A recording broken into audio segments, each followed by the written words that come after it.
Welcome back dear students in another video chemistry with Shashank. आज के इस वीडियो में हम लोग मैं कुछ क्वेश्चंस लेके आया हूँ जीपैट नाइपर से रिलेटेड, जो कि लाइकलीनेस होती है उनकी पूछी जाती है। सो अगर आप कोई एंट्रेंस एग्जाम में बैठने वाले हैं, so there are chances like you can be asked about these questions. तो हम लोग आज उन क्वेश्चंस को समझेंगे, उनके आंसर्स को करेंगे और इसके अकॉर्डिंग हमारा जो प्रिपरेशन होगा उस पर बेस्ड होगा। ठीक है, तो ये सारे क्वेश्चंस जो मैंने उठाए हैं वो मेडिसिनल केमिस्ट्री के क्वेश्चंस हैं। So you will be having a questions all related to medicinal chemistry. तो वो वाली चीज़ें हमें पढ़नी है।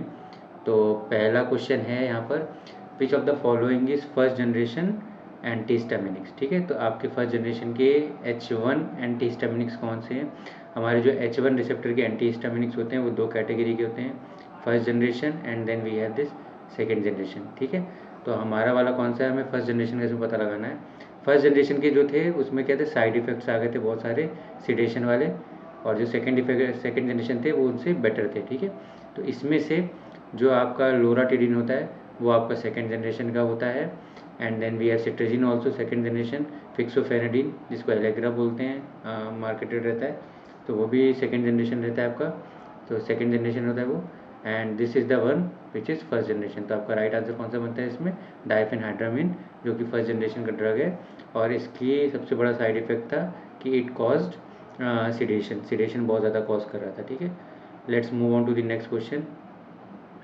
नेक्स्ट क्वेश्चन में ये कह रहा है कि strong sedative second generation anti characterized by. ठीक है, सेकेंड जनरेशन के जो एंटीहिस्टामिनिक्स आए थे उनकी कैरेक्टराइजेशन क्या थी, उनको हम लोग ने कैसे पहचाना, मतलब उनकी जो प्रॉपर्टीज़ क्या थी। ठीक है, दैट वाज इन मेजर। ठीक है, तो इसमें से स्ट्रॉन्ग सिडेटिव इफेक्ट अगर है इसका ऑप्शन, तो ये ऑप्शन नहीं बैठता है, बिकॉज सिडेशन हमारे फर्स्ट जन का था। फर्स्ट जनरेशन की सबसे बड़ी ड्रॉबैक था ये स्ट्रॉन्ग सिडेटिव, जो इनका साइड इफेक्ट था। ठीक है, जिसको हम लोग क्या कर रहे हैं, we have remove this side effect. ठीक है, पुअर बायो अवेलेबिलिटी नहीं, ओरल बायो अवेलेबिलिटी इनकी अच्छी थी।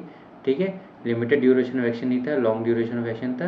राइट आंसर था इनका कि H1 रिसेप्टर के लिए इनकी सिलेक्टिविटी थी। ठीक है, so this will be the right option for the second question. Let's move on to the third question. Which of the following is a common adverse effect of first generation. ठीक है, first generation का adverse effect ADR इनमें से कौन है first generation का? पहला वाला तो जो कॉमन था एक वो सिडेशन। ठीक है, sedation was one of the major thing.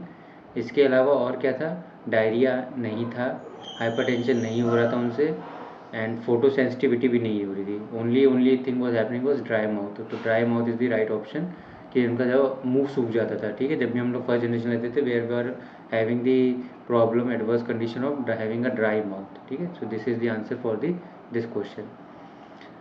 Next we have again a question है, which of the following statement about first generation H1 antihistamine is true. इनमें से कौन सा जो है H1 एंटीहिस्टामिन है उनके लिए ट्रू है। ठीक है, they have long duration of action as compare to second generation. नहीं, सेकेंड जनरेशन से बेटर नहीं थे, सेकेंड वाले मच मोर बेटर थे एज कम्पेयर टू फर्स्ट वाले थे, ये ऑप्शन नहीं है। They are less likely to cause sedation. नहीं, दे आर मोर लाइकली। ठीक है, बहुत ज़्यादा सिडेशन वो कॉज कर रहे थे। ठीक है, they have a higher selectivity. नहीं, हायर इनकी नहीं थी, हायर वॉज H1 में सेकेंड जनरेशन वाले थे, उनकी हायर सिलेक्टिविटी थी। ठीक है, तो ये वाला भी ऑप्शन गलत हो जाता है। They can readily cross blood brain barrier. हाँ जी, ये बिल्कुल सही था, ये ब्लड ब्रेन बैरियर को ईजिली क्रॉस कर जा रहे थे, जिसकी वजह से क्या हो रहा था, हमें सिडेशन हो रहा था एज अ साइड इफेक्ट। तो जो सेकेंड जनरेशन बनाए गए थे उनको ब्लड ब्रेन बैरियर क्रॉस नहीं करा रहे थे, तो वहाँ पे हमारी सिलेक्टिविटी आ रही थी, हमारी सिडेशन कॉज नहीं हो रहा था। तो this D will be the right option for the H1 antihistaminics. Let's move to the next question. H2 antagonist, अब हम लोग H2 पे आ रहे हैं। H2 एंटागोनिस्ट कौन सी कंडीशन को ट्रीट करते थे?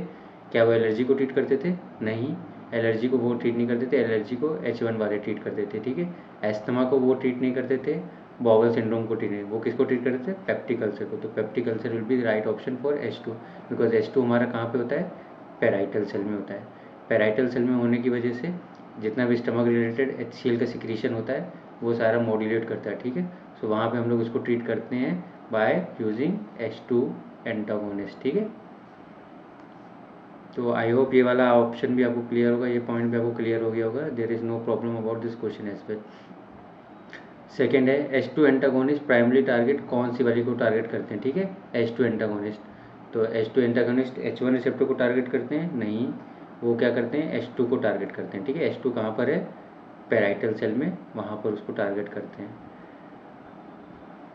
एसिटाइल कोलिन को नहीं करते। एसिटाइल कोलिन में जनरली ACH और उसके एंटागोनिस्ट होते हैं। ठीक है, वो टारगेट करते हैं। सेरोटोनिन को भी टारगेट नहीं करते, तो only they target H2 receptor which is present on the parietal cell. So this will be the right option for this question. Next we have one question. H2 antagonist generally किनके साथ दिए जाते हैं? Are often used in combination with antibiotics to treat rhinitis. Allergic rhinitis को वो treat नहीं करते हैं। एलर्जिक राइनाइटिस को ट्रीट करने के लिए आपका H1 एंटीहिस्टामिनिक्स होते हैं। ठीक है, H1 एंटीहिस्टामिनिक्स। यूटीआई को भी नहीं ट्रैक करते हैं, माइग्रेन्स को भी ट्रैक करते हैं। वो किसको ट्रीट करते हैं हमें पता है, H2 वाले होते हैं, वो पेप्टिक अल्सर को ट्रीट करते हैं। तो पेप्टिक अल्सर अगर आपका H. पाइलोरी के साथ होता है, ये बैक्टीरिया का नाम है हेलिकोबैक्टर पायरोली, अगर इसके साथ होता है तो इसके साथ इन कॉम्बिनेशन आपको दिया जाता है। तो ठीक है, तो this will be the right option for this question. Next we है प्रोटॉन पंप इनिबिटर। इनमें से कौन सी सेल को टारगेट करते हैं? पैराइटल को, चीफ को, गॉबलेट को, पैंक्रियाटिक को। तो इसमें से जो राइट ऑप्शन बनता है वो हमारा बनता है पैराइटल।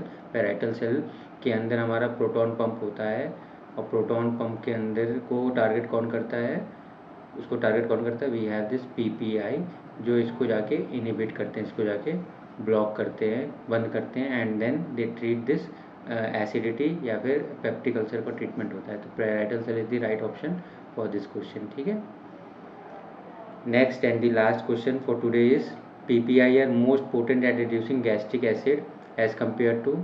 अब इनमें से 4 ऑप्शन दिए, ये बोल रहा है कि PPI जो है वो ज़्यादा पोटेंट होते हैं किनसे। ठीक है, तो अभी हम लोग एंटीकोलिनर्जी की तो बात करेंगे ही नहीं करेंगे, और प्रोस्टाग्लैंडिन की बात करेंगे नहीं करेंगे।